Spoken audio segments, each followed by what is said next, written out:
Fréquence protestante, l'instantané politique,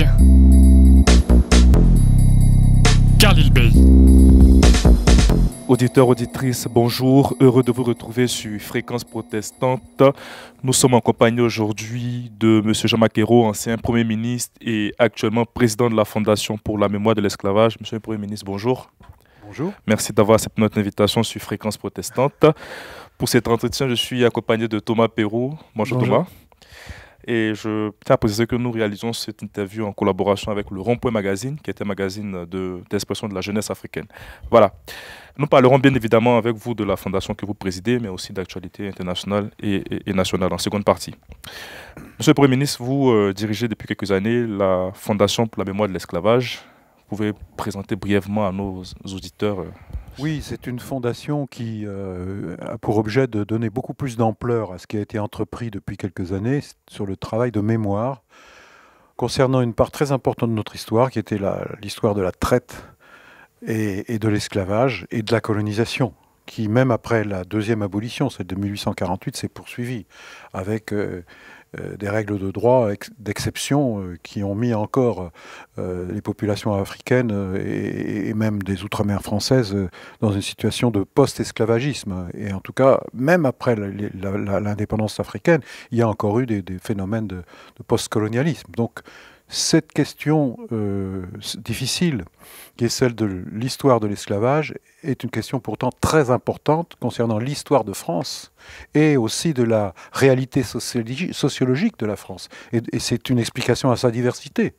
Et donc ne pas en parler, ne pas assumer, ne pas donner les clés pour comprendre, c'est en quelque sorte ne pas agir suffisamment pour créer les conditions d'un meilleur vivre ensemble, d'une plus grande cohésion et de faire vivre en définitive le pacte républicain. Donc cette fondation s'inscrit dans la suite de ce qui a été fait, d'abord en 1998 avec une énorme manifestation à Paris à l'initiative des associations d'ultramarins et de la diaspora africaine, réclamant dans la République la place de tous les descendants de l'esclavage. Et ça a été une grande manifestation qui a aidé à faire voter quelques temps après la loi Taubira à l'Assemblée nationale et au Sénat, qui a été votée, je le rappelle, en 2001 à l'unanimité, ce qui est effectivement un progrès où la France reconnaît que la traite et l'esclavage sont des crimes contre l'humanité, qu'il est fait obligation d'enseigner cette histoire dans les programmes scolaires et que des commémorations auront lieu. Il y a une date même qui est fixée, le 10 mai, et qu'il y a aussi, je dirais, tout un élan qui doit se poursuivre pour aborder en face cette histoire. Et donc, il y a eu un comité à l'époque qui a été créé pour la mémoire de l'esclavage, et on a voulu, en créant cette fondation, donner davantage de moyens, de capacités d'action pour prolonger, encore une fois, ce qui avait été entrepris. Le projet de cette fondation, il émerge, si je ne m'abuse, pendant le quinquennat de François Hollande, et la fondation est créée en 2019 sous celui d'Emmanuel Macron. Et ce qu'on a envie de vous demander, peut-être de manière un peu piquante, c'est est-ce que ça ne vient pas un peu tard, cette fondation? Est-ce qu'il n'aurait pas fallu la faire dans la foulée des lois Taubira il y a déjà quasiment 20 ans? Il y a eu une initiative pour créer un comité pour la mémoire de l'esclavage, mais qui avait disposé de peu de moyens, qui aidait à la préparation de la journée de commémoration du 10 mai, journée qui a été fixée par le président de la République Jacques Chirac à l'époque, à cette date, à cette journée, parce qu'elle correspond au vote final de la loi, ce qui n'était pas une loi banale, hein, c'est une loi très importante, qui est d'ailleurs assez rare dans le monde. Hein. Il y a, je crois, un seul pays qui a voté une loi de cette nature, c'est le Sénégal. Récemment, le Parlement européen a voté une résolution qui reprend les termes à peu près équivalents de la loi Taubira, mais c'est vrai qu'on aurait pu aller plus vite, mais il y a eu des tentatives. Vous avez raison, il y a eu des tentatives. Le président Chirac, dans la suite de cette loi, avait confié à Édouard Glissant un rapport pour faire des propositions, comment amplifier le mouvement. Et Édouard Glissant avait fait des propositions très intéressantes, proposant la création d'une institution et même un lieu, pourquoi pas un musée de l'histoire de l'esclavage. Et lorsque Nicolas Sarkozy a été élu, il a laissé tomber cette approche, je crois au nom de cette thématique encore à la mode aujourd'hui, on ne veut pas de la repentance, on n'est pas là pour battre notre coupe, et donc il avait un projet, lui, de créer un musée d'histoire de France qui n'a pas vu le jour, parce que, évidemment, du côté des historiens, on était un petit peu réticents et résistants à une approche un petit peu de l'histoire officielle. Et c'est plus vers la fin de son quinquennat que François Hollande va reprendre l'initiative en confiant à Lionel Zinsou un rapport. Et Lionel Zinsou, qui est un homme très expérimenté, s'est dit, il ne faut pas que ce soit un énième rapport, il faut qu'il en sorte quelque chose, je propose la création d'une fondation. Et pour s'assurer que ça serait effectivement réalisé, Lionel Zinsou, par prudence, a proposé la création d'abord, tout de suite, à l'initiative de l'État, d'un groupement d'intérêt public avec des financements de tous les ministères, des personnalités qualifiées pour en composer le conseil d'administration. Et ce groupement d'intérêt public avait une mission de préfiguration. Et moi, j'étais encore au ministère des Affaires étrangères lorsque cette décision a été prise. Et à mon départ du ministère des Affaires étrangères, j'ai été sollicité pour prendre la présidence de cette mission de préfiguration. Donc ensuite, il y a eu les élections présidentielles. Donc j'ai veillé à ce que ce qui avait été engagé avec François Hollande soit poursuivi avec Emmanuel Macron, que j'ai rencontré tout de suite, qui m'a donné son accord et son appui. Donc nous en sommes là, nous avons créé cette fondation. En 2019, officiellement, elle est déclarée d'utilité publique. C'est pas rien. Elle a une mission publique. Elle est cofinancée à la fois par les contributions de l'État, mais aussi par des mécènes privés. Et elle a l'appui pour la constitution de son capital de nombreuses collectivités locales, 22, de l'Hexagone et des Outre-mer. Donc elle a petit à petit pu prendre sa place dans l'espace institutionnel français. Et je pense que c'est une étape très importante, mais il faut bien sûr continuer, parce que c'est un combat, vous savez. Aborder ces questions mémorielles, c'est sensible. Et il peut y avoir des résistances, il peut y avoir des peurs, des inquiétudes, des exploitations politiciennes, il y en a. On ne sera jamais à l'abri de tout ça, mais nous tenons une ligne qui est une ligne en fait basée qui s'appuie sur les valeurs républicaines. Donc notre but n'est pas de régler des comptes, n'est pas de travailler à la concurrence des mémoires. Notre but c'est d'éclairer, de voir la réalité en face, la réalité historique, des souffrances, mais aussi des héritages de ce que cette histoire a apporté. Au-delà des blessures, des héritages communs que nous avons, de les mettre en valeur, de les mettre en lumière et de contribuer, encore une fois, je le répète, à la cohésion française et qui parfois a bien du mal à se constituer. Justement, comment se manifestent les actions de la Fondation sur le terrain? Déjà, il y a la journée de commémoration le 10 mai. Il y a même une journée supplémentaire qui a été ajoutée par la loi, la journée du 23 mai, en hommage aux victimes de l'esclavage. Et donc, c'est ces deux dates. Et tous les ans, le Premier ministre adresse une circulaire au préfet et au recteur pour les inciter à organiser dans chaque département et chaque commune, les préfets relaient cela auprès des maires, des événements, des commémorations, mais ça peut être aussi des événements culturels, des événements festifs, et si possible, le plus populaire possible, et enracinés aussi dans l'histoire des territoires en lien avec cette histoire globale. Parce que cette histoire, elle est globale, elle est à la fois française, européenne et mondiale. Par les trafics triangulaires que ça a provoqué, la colonisation, les échanges, mais en même temps elle est aussi locale. Et souvent cette dimension locale de l'histoire de l'esclavage est méconnue. Et donc la recherche est en train de faire des progrès considérables et on voit qu'il y a des liens partout. Il y en a dans le patrimoine, matériel ou immatériel, mais il y en a aussi dans la dimension économique, de ce que les produits de la colonisation arrivant en France, comme le sucre par exemple, ont provoqué comme développement de l'industrie, mais c'était aussi le développement de l'industrie militaire, c'est le développement de l'industrie textile. Donc les territoires ont profité de cette économie de l'exploitation terrible des êtres humains qu'était l'esclavage. Donc ce travail de commémoration, le 10 mai, peut donner beaucoup de sens. Ce n'est pas qu'une cérémonie où on se contente de déposer une gerbe. Donc cette circulaire du Premier ministre, nous l'accompagnons en tant que fondation. Nous adressons à tous les maires un kit de commémoration, non pas pour leur dire ce qu'ils doivent faire, mais toute une série d'expériences qui ont lieu dans les territoires. Donc notre objectif, c'est que le nombre de communes qui font quelque chose, qui entreprennent quelque chose, augmente chaque année. Ce qui est le cas. Donc c'est le fruit du travail de la Fondation. Il y a aussi une autre chose à laquelle nous tenons beaucoup, c'est la transmission par l'école de cette histoire. École, collège, lycée.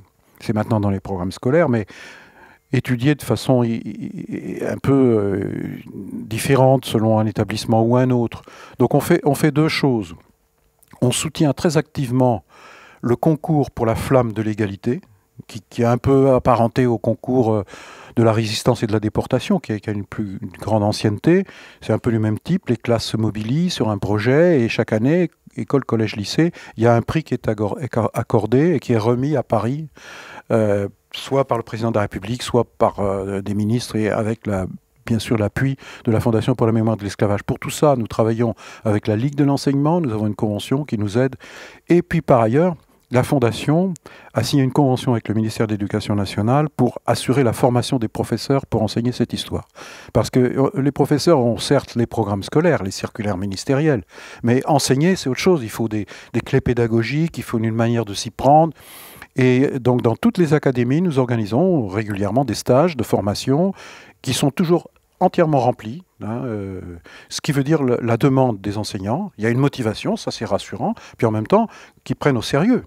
Nous interpellons aussi toutes les institutions culturelles, les musées par exemple, comment ils présentent leurs collections, comment ils vont revisiter la présentation de leurs collections. Donc c'est un travail de longue haleine, un travail de fond. Et puis bien sûr, nous avons notre conseil scientifique, nous avons le travail de recherche. Nous avons organisé il y a très peu de temps un colloque international avec l'Agence universitaire de la francophonie, qui est aussi notre partenaire à Dakar. Sur la question à l'ordre du jour, c'était la recherche sur les esclavages. Où en est la recherche aujourd'hui, avec des chercheurs d'Afrique et d'Europe, mais également des autres continents. Et c'était extrêmement intéressant et on est allé très très loin dans les débats. Donc c'est aussi contribuer à construire d'autres relations avec l'Afrique, mais aussi d'autres relations avec nos propres territoires ultramarins, qui ont leurs spécificités, leurs capacités, leurs potentialités, mais aussi leurs problèmes. Et leurs angoisses aussi pour l'avenir. Donc la Fondation n'a pas prétention à vouloir régler tous les problèmes, mais elle peut être un médiateur, elle peut aider en tout cas, identifier les questions. Et je vais prendre un exemple où la Fondation a joué pleinement son rôle. C'est lorsqu'a été organisée à la Villette l'exposition à l'occasion des 200 ans de la mort de Napoléon. Cette grande exposition, il y avait un risque que ça soit un événement laudateur et donnant pas assez de clés pour comprendre la période napoléonienne. Et notamment, on s'est rendu compte que le rétablissement de l'esclavage en 1802 par Napoléon, avant même qu'il soit empereur, n'était pas prévu d'être mentionné dans cette exposition. Donc nous, on a joué notre rôle, non pas comme donneur de leçons, mais comme conseiller des pouvoirs publics, ce que nous sommes aussi dans nos missions. Et après quelques hésitations, les organisateurs se sont dit, bon, ils ont sans doute raison, donc on a travaillé ensemble. Nous avons fait travailler d'abord notre conseil scientifique pour qu'il y ait un texte qui explique exactement les conditions dans lesquelles a été rétabli l'esclavage, les raisons profondes pour lesquelles il a été rétabli, combien de temps ça a duré, qu'est-ce que ça a donné, quelles ont été les conséquences. Nous avons fait sortir des archives nationales un décret et un arrêté signé par Napoléon, qui n'avait jamais été montré au grand public. Et donc dans l'exposition, nous avons montré ces documents, nous avons aussi présenté des vidéos, des textes, des planches, et dans le parcours du visiteur, c'est un moment qui a été extrêmement apprécié par les visiteurs, car le visiteur d'une exposition, surtout sur des questions aussi complexes et sensibles, il veut comprendre, il veut avoir les clés, mais pas de façon dogmatique et péremptoire ou idéologique, mais si on travaille avec les chercheurs, même s'il peut y avoir différentes écoles dans le domaine de la recherche, faire en sorte que les règles du jeu soient claires et qu'on laisse le libre arbitre aux visiteurs et à celui qui va chercher à comprendre, et c'est ce que nous avons fait, et je vais vous dire que ça a été un succès. Ça veut dire qu'on est utile, quelque part. Vous avez été ministre des Affaires étrangères, vous avez évoqué le Sénégal récemment pour ce colloque international. Quels sont les rapports que vous entretenez avec la Fondation et à la Fondation avec l'Afrique? C'est des relations de travail, vous les fréquentez? Est-ce qu'ils vous interpellent? Oui, bien sûr. Récemment, j'ai été interpellé pour un projet au Congo, pour un ancien port négrier qui a vu passer des millions de déportés, d'esclaves, et un peu oublié dans l'action mémorielle. Donc je trouve que ça, ils sont venus nous voir, ils nous ont sollicités. Donc ça veut dire que la Fondation pour la mémoire de l'esclavage, elle est repérée dans un certain nombre de pays d'Afrique. Je ne dis pas forcément tous les pays d'Afrique. D'abord, l'Afrique, c'est un continent et avec des nations. Mais je me suis rendu compte qu'en tenant ce colloque à Dakar, que la Fondation était à la fois connue et attendue. J'ai rencontré le président Macky Sall, qui bien sûr me connaissait, mais s'est intéressé à nos travaux. Et puis bien sûr, on fait le lien avec les questions d'aujourd'hui. sans tomber dans une approche victimaire des questions, hein, mais de le faire de façon à la fois claire, lucide, éclairée, et en même temps avec la construction de l'avenir ensemble. J'en ai des relations avec le Bénin, par exemple. Hein, donc, je pourrais citer d'autres pays qui font un travail et qui est compliqué à faire, parce que à chaque fois que vous investissez sur une question aussi sensible, vous découvrez aussi des contradictions.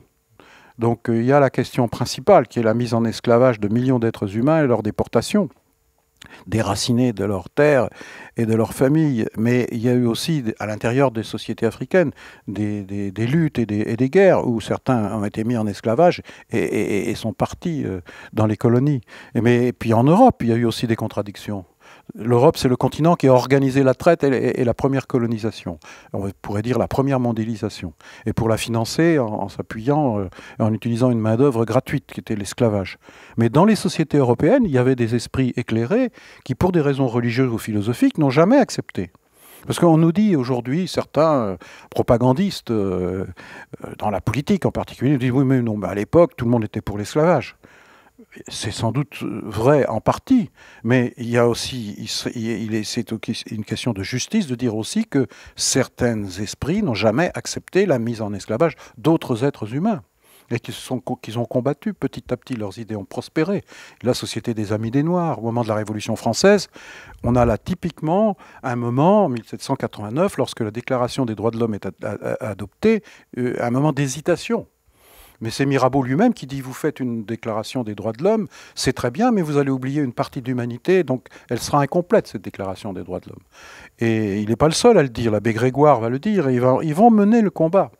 Et entre 1789 et 1794, il y a eu de chemin qui a été parcouru. D'abord, il y a eu la révolte à Saint-Domingue, avec Toussaint Louverture, qui ont entendu que la Révolution française proclamait des idéaux et qui se sont dit « mais ça veut dire abolition de l'esclavage ». Et comme ils ne l'avaient pas obtenu, se sont révoltés pour l'obtenir. Et puis ensuite, on gagnait les batailles contre les troupes napoléoniennes. Et puis l'abbé Grégoire a fini par, et puis d'autres, que faire en sorte, avec les députés de la Convention, qu'en 1794, la France, pour la première fois, se mettait en accord avec ses idéaux et abolissait l'esclavage. Mais après, 1802, on rétablit l'esclavage. Et il faut encore attendre 1848 pour qu'il soit définitivement aboli. En décembre dernier, le Premier ministre néerlandais, au nom de son gouvernement et de l'État, présentait ses excuses à titre posthume à tous les esclaves du monde entier qui ont souffert, à leurs filles et fils et à tous leurs descendants. Comment avez-vous accueilli cette nouvelle? Très positivement. Très positivement. J'ai trouvé le Premier ministre Mark Rutte très courageux parce qu'il a eu l'honnêteté de reconnaître qu'il avait sous-estimé cette question dans le passé en tant que chef de gouvernement, parce qu'il y est depuis longtemps. Hein. Ça fait au moins 10 ans. Donc c'est quelqu'un qui a d'expérience et qui avait hésité, voire même refusé de l'aborder en face, cette question. Et là, il y a une étape qui est franchie. Et cette étape, elle est en train d'être franchie un peu partout en Europe. Je crois que ça fait maintenant 2 ans, l'Allemagne a reconnu sa responsabilité dans le massacre des Herero en Namibie, et des Namis aussi, et donc avec des décisions politiques très courageuses. Puis on fait l'objet de controverses en Allemagne, ça se fait pas, c'est pas un long fleuve tranquille, hein, le travail de mémoriel, mais ils ont eu le courage de le faire. Et puis en Angleterre, il y a sûrement des résistances politiques venant des camps les plus conservateurs, mais il y a à Liverpool un grand musée de l'esclavage qui est un musée national et pas un musée local et qui est en train d'être agrandi et refondu et qui joue son rôle. Et puis il y a des entreprises, aussi bien aux Pays-Bas qu'en Grande-Bretagne, au Royaume-Uni, qui regardent leur propre histoire. Vous voyez par exemple les assurances. Lloyds, par exemple. C'est une des sociétés d'assurance qui ont été créées avec la traite et l'esclavage. Car les campagnes de traite, lorsqu'on partait en bateau pour aller en Afrique et puis ensuite se rendre dans les colonies américaines, c'était risqué. Ça pouvait rapporter énormément d'argent, mais c'était aussi aléatoire. Il pouvait y avoir des naufrages, il pouvait y avoir des maladies à bord, des révoltes. Et c'est là qu'on a décidé de trouver une solution en assurant les campagnes, les départs de traite de ces bateaux qui étaient chargés de marchandises, des armes, des tissus, de l'alcool, etc. Et donc les assurances se sont développées là. Le système bancaire aussi, le système financier. Donc il faut que tout le monde regarde sa propre histoire. Il ne s'agit pas, encore une fois, de tomber dans les travers de la repentance, comme certains nous soupçonnent de faire. Parce que ça peut être un prétexte aussi de nous dire la repentance, on n'est pas pour la repentance, on n'est pas pour battre notre coulpe, etc. Moi, j'ai été maire de Nantes pendant 23 ans, et lorsque j'ai été élu en 1989, j'ai été confronté à cette histoire du port négrier de Nantes, hein, qui était le premier port du royaume pour le commerce triangulaire. 40% de la traite est partie de Nantes et les bateaux. Et puis, c'était très lucratif pour le port de Nantes, même si ce n'était pas l'activité exclusive. Et pendant longtemps, cette histoire a été occultée. Il y a eu des tentatives refusées par les municipalités conservatrices. Mais moi, j'avais pris l'engagement, si je suis élu maire de Nantes, on regardera cette histoire en face. Et on l'a fait. Et au bénéfice de tous. Et ce qui fait que nos relations avec l'Afrique, avec les Antilles, enfin l'océan Indien sont aujourd'hui positives. Hein. Et bon, tout ça se construit peu à peu. Mais j'ai eu les mêmes critiques. On nous a dit, vous allez encore une fois diviser la société, vous allez culpabiliser les uns, vous allez montrer du doigt les autres. Ce n'est pas ce qui s'est passé. Si on fait un travail honnêtement, c'est un travail qui bénéficie à tous et à toutes. C'est aussi en quelque sorte une réconciliation historique. Alors c'est parfois difficile. Regardez la difficulté à se réconcilier avec l'Algérie. C'est vrai que la guerre d'Algérie, elle est proche du point de vue du temps par rapport à l'esclavage qui a été aboli en 1848, mais qui a existé bien avant. Mais ce travail, il est indispensable. Il faut beaucoup de patience, beaucoup de pédagogie, beaucoup de respect, beaucoup d'écoute. Mais quand le travail est fait, qui finit par aboutir, et je le répète, il nous bénéficie à tous. Comment pouvez-vous expliquer la montée de sentiments anti-français, pour ne pas dire anti-élitistes dans certains pays africains? Comment renouer avec ces populations qui n'ont pas connu l'esclavage, mais qui semblent nourrir un sentiment de vengeance?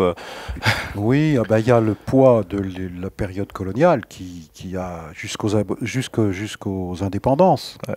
Et comme je le disais tout à l'heure, il y a eu des relents de néocolonialisme encore longtemps. Il y a eu la politique de la France-Afrique. Bon, on a tourné la page de tout ça, mais ça laisse encore des traces. Et il y a sans doute... alors après, il ne faut pas être naïf. Il y a une part de jeu tactique de certains ou certaines forces politiques qui exploitent ce sentiment latent, et notamment dans la jeunesse, où il est facile d'accuser l'ancien colonisateur. Même la Russie de Poutine accuse l'ancien colonisateur que serait la France ou l'Angleterre, alors qu'eux, ils ont, avec Wagner, une présence, on peut dire, néocoloniale, hein, en exploitant les richesses pour financer leur présence militaire. Donc c'est une question compliquée, mais il ne faut pas la sous-estimer. Et il faut aussi faire davantage confiance aux peuples africains, dans leur diversité, dans leurs différentes nations africaines, et pour donner à la jeunesse africaine des perspectives auxquelles elle a parfaitement le droit. Et c'est vrai que si on regarde les injustices à l'échelle mondiale, beaucoup de pays d'Afrique sont défavorisés et ont l'impression d'être oubliés. On a vu sur la question des vaccins pendant la crise du Covid, par exemple, mais on pourrait citer beaucoup d'autres choses. Lorsque j'ai rencontré le président Macky Sall à Dakar récemment, il m'a dit, nous, en tant que président de l'Union africaine, nous revendiquons d'être membres du G20 à part entière et pas seulement invités à la table de temps en temps, d'être à part entière. Et il a parfaitement raison. Ce sont des signes qui devraient être donnés, des signes forts. Comme il me disait, mais il n'est pas le seul à me l'avoir dit en Afrique, la question du financement de la transition énergétique. Comment on va faire ça? Et pourtant, il faut le faire. L'Afrique a des atouts énormes, considérables. Elle a à la fois sa jeunesse, mais elle a aussi son climat, ses territoires. Mais faut-il encore qu'on trouve le chemin pour qu'un espoir naisse? Et donc c'est ça qu'il faut faire, c'est-à-dire des relations d'égal à égal. Hein, et non pas nous, les anciens colonisateurs, venant avec notre bonne parole et notre bonne conscience. Justement, Monsieur le Premier ministre, belle transition vers l'actualité internationale. Certaines puissances occidentales ont critiqué le choix des États africains de ne pas prendre position dans le conflit avec l'Ukraine et la Russie. Comment analysez-vous tout ça? L'Afrique a raison de rester en quelque sorte non alignée. Oui, alors c'est une longue histoire, le non-alignement. Il a existé dans le passé. Je ne dirais pas que les pays africains sont aujourd'hui dans une approche systémique de non-aligné, mais ils sont prudents. Non pas pour des raisons tactiques, mais ils ne veulent surtout pas être instrumentalisés dans un conflit qui ne serait pas forcément le leur. Ça ne veut pas dire qu'ils ne sont pas conscients que la Russie est la puissance agressive, celle qui a décidé d'envahir l'Ukraine, pays voisin, sans aucune raison, qui n'était pas menacé du tout. Donc je ne pense pas qu'il y ait de doute sur cet aspect des choses. Mais il y a une certaine réticence à s'aligner sur le clan dit occidental, alors que lorsque des conflits existent en Afrique, et il y en a beaucoup, on voit par exemple actuellement en Éthiopie, mais pas seulement, la Somalie, au Congo, dans l'Est, etc. Et de l'impression que les Occidentaux se mobilisent pour l'Ukraine et ne font moins lorsqu'il s'agit du continent africain. Donc c'est là encore une fois l'impression d'une injustice qui peut expliquer certaines attitudes politiques. Après, il faut faire attention, et c'est là le dialogue politique qui doit se poursuivre entre les gouvernants des différents continents pour que personne ne soit instrumentalisé. Parce que je faisais allusion tout à l'heure à la politique de Poutine. Lui, il joue de tout ça. Il joue du ressentiment. Mais en fait, non, sa responsabilité est considérable. Elle est principale. Récemment, on a essayé de monter en polémique les propos d'Omar Sy à la suite de son film sur les tirailleurs sénégalais. Oui, Qu'est-ce que vous répondez, d'une part, à ce que dit Omar Sy quand il prétend ou quand il affirme plutôt qu'on prête plus attention à ce qui se passe en Ukraine qu'à ce qui se passe ou ce qui se serait passé en Afrique? Et d'autre part, comment vous voyez cette tentative de polémiquer sur ces sujets qui sont des sujets qui toujours divisent ou font la monnaie de gens comme Éric Zemmour ou d'autres qui sont apparemment plus modérés, mais qui ont fait le procès d'Omar Sy. Écoutez, moi j'ai beaucoup de respect et j'allais dire d'admiration pour Omar Sy, et qui est un honnête homme. Et ce qu'il a dit a été déformé. Il n'a jamais dit que pour lui, il y a une hiérarchie dans l'indignation vis-à-vis des conflits et des victimes de ces conflits, des guerres. Il n'a pas minimisé la guerre en Ukraine, absolument pas, au contraire. Mais par contre, il a demandé à ce que toutes les victimes soient prises en compte de la même façon, avec la même préoccupation, la même lucidité. Et donc, c'était tout à fait des propos de bon sens, en quelque sorte, hein, mais qui mettaient le doigt sur certaines vérités qui peut-être ne seraient pas bonnes à dire. Et puis je pense qu'il faut être clair, hein, il y a une forme de racisme aussi. Hein, il l'a dit lui-même, il le ressentit. Et d'ailleurs, beaucoup de personnes noires en France ressentent aussi ce racisme. Il ne faut pas le sous-estimer, hein, c'est une réalité. Et donc je crois que notre mission, en tant que Fondation pour la mémoire de l'esclavage, c'est d'être vigilant sur tout ça, de rien lâcher. La France, si elle veut être respectée, elle doit sans cesse interroger ses idéaux. Liberté, égalité, fraternité, la République, etc., les droits de l'homme, qu'elle proclame, à juste titre. Mais il faut une cohérence entre la proclamation et la réalité, la pratique. Vous voyez, par exemple, quand la Fédération française de football ne réagit pas avec force lorsqu'il y a des attaques racistes sur les terrains de football, ou homophobes, eh ben c'est une faute. C'est une faute grave. Mais c'est une faute grave à la fois par rapport aux personnes qui se sentent blessées et attaquées, mais c'est une faute grave par rapport aux idéaux qui sont les nôtres. Merci, Monsieur le Premier ministre. On termine rapidement. Un mot pour la jeunesse africaine qui nous écoutera sûrement via le Rond-Point Magazine. Cette jeunesse qui, aujourd'hui, est un peu perturbée sur toutes ces questions d'esclavage. Oui, mais moi, j'ai confiance dans la jeunesse africaine qui est d'abord une formidable énergie, qui est combative, qui est fière aussi, et qui veut réussir. Pas individuellement seulement, mais collectivement aussi, dans chacune des nations africaines. Et il faudrait davantage l'écouter. Bon, d'abord accueillir des étudiants africains sans avoir peur de les accueillir. Hein. Donc ça a été une faute aussi de limiter cet accueil qui était une force pour tout le monde. Et puis aussi aller voir concrètement tout ce que les jeunes talents sont capables de faire en Afrique. Il y a énormément de choses, d'initiatives qui sont prises dans le domaine économique, dans le domaine social, dans le domaine culturel, énormément d'artistes. Lorsque je suis allé à Dakar, j'ai été voir des artistes qui travaillent parfois dans des conditions difficiles, mais qui ont énormément de talent et qui souvent revendiquent à juste titre que ce talent soit reconnu, davantage soutenu. Donc voilà, la confiance. Merci, Monsieur le Premier ministre, d'avoir accepté notre invitation sur Fréquence Protestante et sur le Rond-Point Magazine. Merci Thomas. Merci à vos auditeurs et auditrices. Merci à vous. Je vous dis à très bientôt sur nos antennes.